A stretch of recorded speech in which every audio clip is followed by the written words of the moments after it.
बिहार सिर्फ एक राज्य की कहानी नहीं है, उस धरती की कहानी है जहां से देश का प्रथम सत्याग्रह शुरू हुआ था। चंपारण सत्याग्रह हुआ था और देश की आजादी में एक महत्वपूर्ण भूमिका निभाई थी। उस धरती की कहानी है जहां के विश्वविद्यालय दुनिया को नई राह दिखाया था।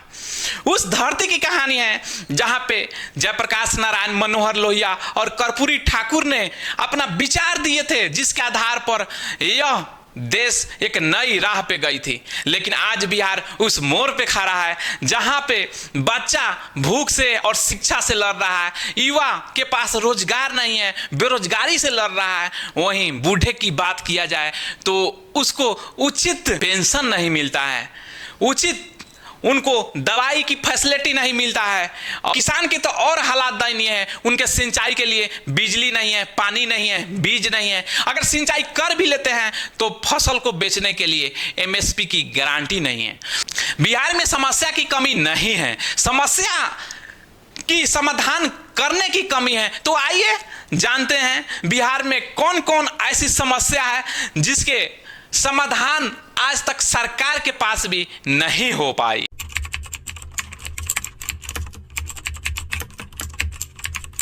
बेरोजगारी। बिहार में हर साल लाखों युवा ग्रेजुएट होते हैं लेकिन उनके पास नौकरी नहीं है, अर्थात वह बेरोजगारी से लड़ रहे हैं। न चाहते हुए मेधावी छात्र भी दिल्ली, मुंबई, बेंगलोर चले जाते हैं रोजगार के लिए।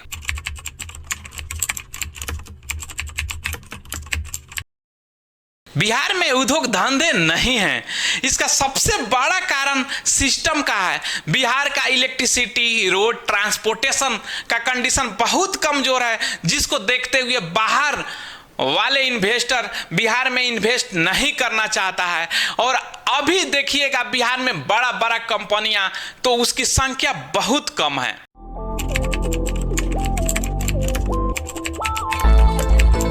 बिहार में पलायन काफी तेजी से हो रही है, इसका सबसे बड़ा कारण बिहार में ना रोजगार है ना ही उद्योग धंधे हैं, जिसके कारण बिहार के युवा को मजबूरी हो जाता है अपना उस मिट्टी को छोड़ना जिस मिट्टी से वह मोहब्बत करते हैं। शिक्षा व्यवस्था में कमी। बिहार में अभी भी खंडहर स्कूल काफी जगह उपलब्ध है, वो इंफ्रास्ट्रक्चर की कमी है, स्कूल में टीचर की कमी है। एक टीचर यहाँ पे 5-5 क्लास लेते हैं, जिसको देखते हुए मेधावी छात्र या छात्र न चाहते हुए भी वह प्राइवेट स्कूल का सहायता ले रहे हैं, प्राइवेट कोचिंग का सहायता ले रहे हैं, अर्थात यहाँ शिक्षा सौदा बन चुका है।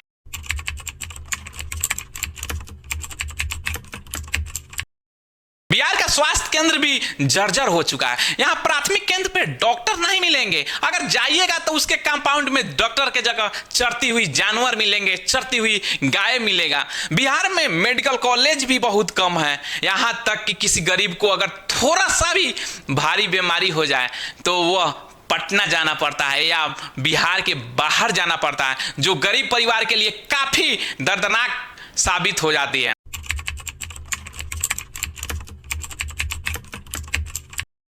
बिहार में करप्शन और नौकरशाही काफी चरम पे है।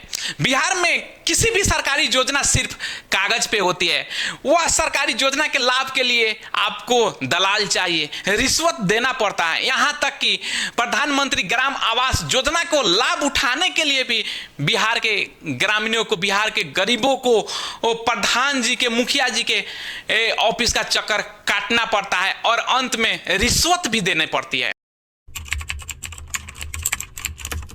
बिहार का लॉ एंड ऑर्डर भी उतना मजबूत नहीं है जितना सुशासन बाबू कहते हैं। आज सुशासन बाबू के सरकार यानी कि सुशासन के नाम पर जनता ठगी हुई महसूस करती है। भूमि विवाद, रंगदारी, मर्डर, अपहरण काफी तेजी से हो रहा है। शायद यह सुन के आपको भी लगता होगा कि नहीं, इसके ग्राफ में कमी आई है, लेकिन क्राइम ब्रांच का लिस्ट उठा के देखिए, उसमें क्राइम बढ़ते हुए जा रहा है। यहां तक कि गोपालगंज, सिवान और बेगूसराय की राजनीतिक पॉलिटिकल क्राइम भी बढ़ा।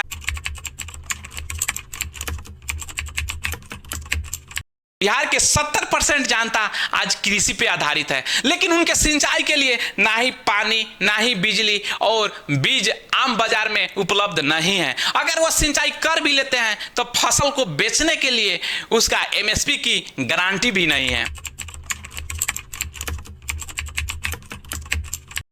आज चुनाव सिर्फ जाति के समीकरण पे जीते जाते हैं, मुद्दा पे नहीं, राजनीतिक विकास पे नहीं, जाति पे टिकी हुई है। इसका सबसे बड़ा कारण है बिहार के जनता जाति धर्म में बटा हुआ है, जिसका भरपूर फायदा नेता उठाते हैं और नेता मुद्दा की बात पे नहीं, वह जाति धर्म को बांटकर वोट लेके चले जाते हैं।